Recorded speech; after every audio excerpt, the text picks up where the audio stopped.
naihap na siya, aduna siya usa ka libo, 329 ka mga numero kanang dagko nga number diha sa Bible. And kanang verse, kanang gagmay nga number, mikabat siya og 35,236 sulod sa usa ka libro ng Biblia.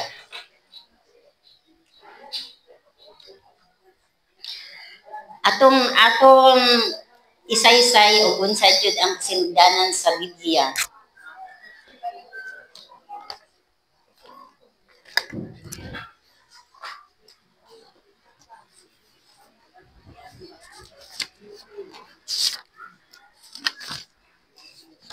Ang Biblia, tradisyon ug awtoridad sa Santa Iglesia.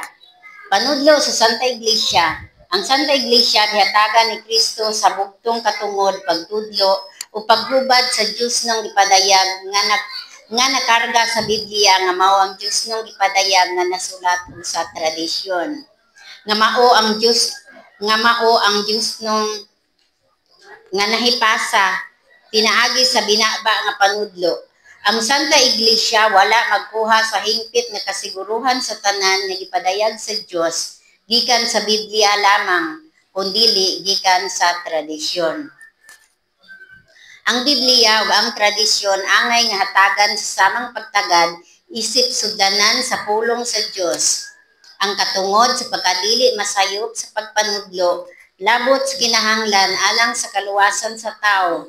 Wala pa isaad ni Kristo ngadto sa matag magbabasa sa Biblia, kundili ngadto sa buhi nga awtoridad sa Santa Iglesia nga gitawag og magisterium nga gilangkuban sa Santo Papa ug sa tanang kaobispuhan nga nahiusa sa Santo Papa.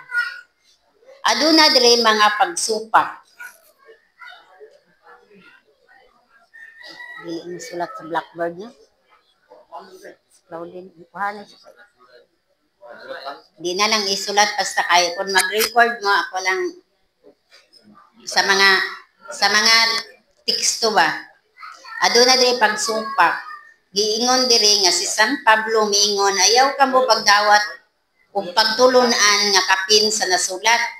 Mo ni siya mapagsupak. Ato ning mabasa sa 1 Corinto 4:6. Busa dili di ay kita padawato ni anang wala masulat sa Biblia.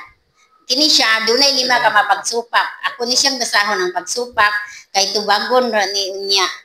Kay mama ni pagsupak sa mga laing sikta. Ikaduhang pagsupak. Pwede raman tato ang teksto lang isulat.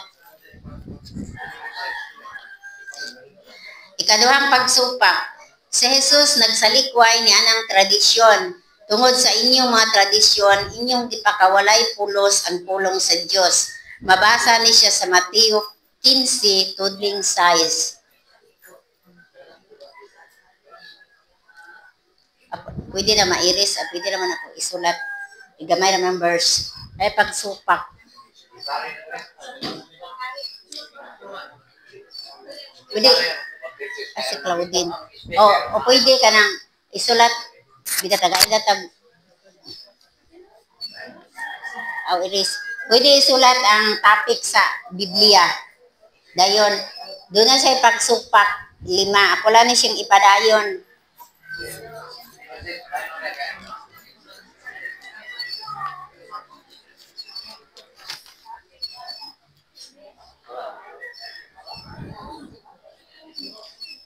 Ikatulong pagsupak.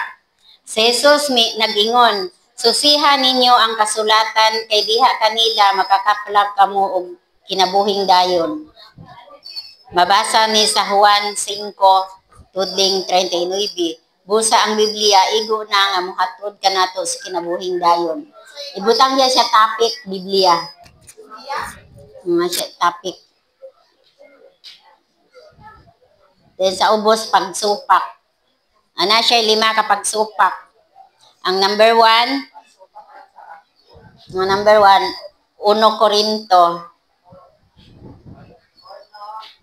4:6. 4:6. Then ikaduhang pagsupak Mateo 15, tudling size. 15, tudling size.